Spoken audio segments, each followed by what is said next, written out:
presents this inherent relationship with epilepsy, and seizures are very, very sensitive to sleep patterns.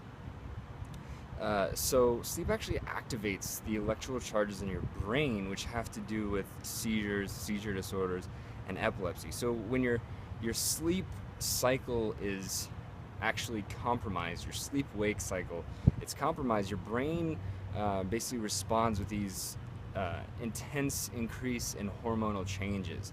A lot of these hormones have to do with certain variables that make you seize across the board, and there's just certain triggers that produce these same kind of chemicals, just like cortisol, the stress hormone, lots of other hormones that actually will help to induce seizures. So your mind is not going to appreciate the fact that you're switching up your sleep-wake cycle. It likes to stay on a similar cycle, and this keeps your hormones in balance. When your hormones get out of balance, you keep that all-nighter up, they get out of balance, and then when that happens, you're much more susceptible to a seizure.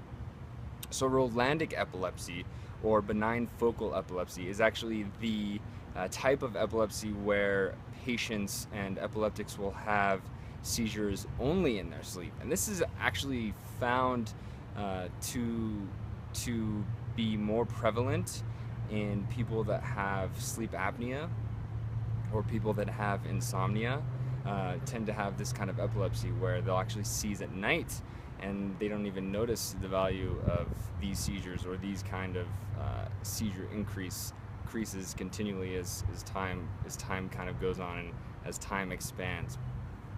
So we know that sleep deprivation aggravates epilepsy. We know that there is a very, very extreme correlation between epileptic seizures and seizures themselves and sleep deprivation, known as a trigger basically across the board.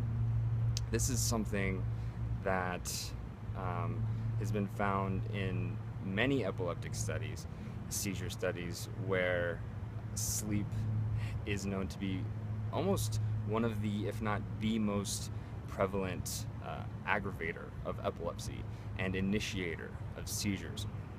So, believe it or not, anti-epileptic drugs can actually also aggravate your sleep patterns, which in turn will, actually aggravate your epilepsy. And this is something, obviously, that you really don't want to be the case, especially if you already have an issue with sleep deprivation problems. So check with your doctor just to make sure that the drugs, the anti-epileptic drugs that you are taking, that you are on, and you are on a consistent regimen with, make sure that you check with your doctor to make sure that those drugs aren't increasing your sleep apnea or increasing your insomnia. Because I know that for me, a lot of the drugs that I tried out, they would make me groggy and they would make me tired, but they definitely induced more insomnia than I already have. And I've always had insomnia, and this definitely plays a huge role in my epilepsy. If I go that full night without sleep, it's throwing my whole brain out of whack. So the University of Michigan actually conducted some studies, and they found that epileptics that have sleep apnea are more likely to have seizures at nighttime. So as I said before, this can be extremely intensely aggravated by the drugs that you take, depending on the drugs that you take. So a study at the University of Calgary, researchers over there actually discovered that epileptics, the rates in epileptics versus non-epileptics of the same genetic pool, essentially siblings, actually undergo much higher rates of sleep disturbance, and sometimes due to seizures, nighttime focal seizures, and sometimes it's just for the fact that we have these real irritable brains, that we have a lot of electromagnetic activity going on in them, and sometimes it's really difficult to control that activity. And that's one reason why the next video I'm going to go into is mindfulness, and just being able to calm your mind when you need to and control your mind when you need to, because this will also help you sleep and just take control of those activities that are going on in your mind that you've kind of always felt out of control of. I know I always did, and it took me years and years to really hone in on that kind of, you know, focus that I really needed to create a balance in my life with my sleep and my wakefulness, so that I wasn't kind of feeling down all day.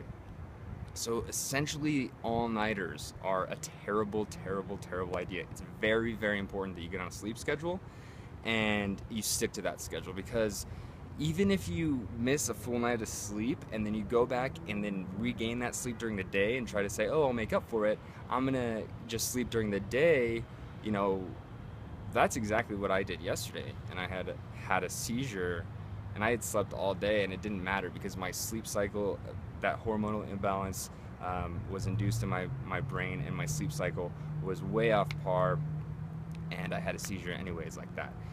Your brain doesn't care if you get the sleep 24 hours after it's due.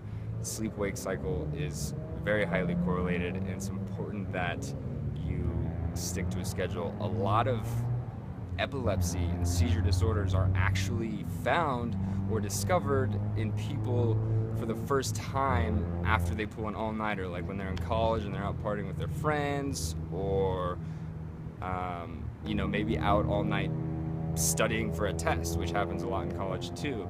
But these all-nighters are a terrible idea. My brother was first diagnosed with epilepsy one time when he was out with his friends when he's 16 years old, and he wasn't actually out drinking or anything. There was no alcohol involved whatsoever, but they had stayed up all night and then had gone snowboarding the next day because they were driving up all night, and that was the first seizure that he had. And I will never forget that day because I thought that he was going to die. I will never forget that seizure, and it's been rampant in him ever since. And his only known trigger is essentially sleep deprivation. Mine are a little bit of everything, somewhat unknown.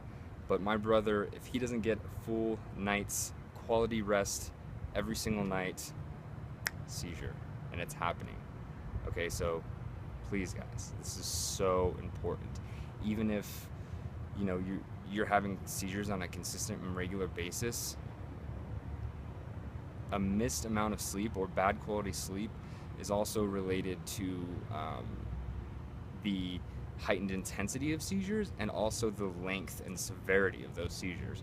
So, you know, whether or not you're having seizures irregardless of your sleep patterns, or, you know, you don't have a choice and you think that you can just kind of go without a good quality sleep, or you're just like, well, I've got sleep apnea, I've got insomnia, it doesn't matter to me, I can't sleep anyways.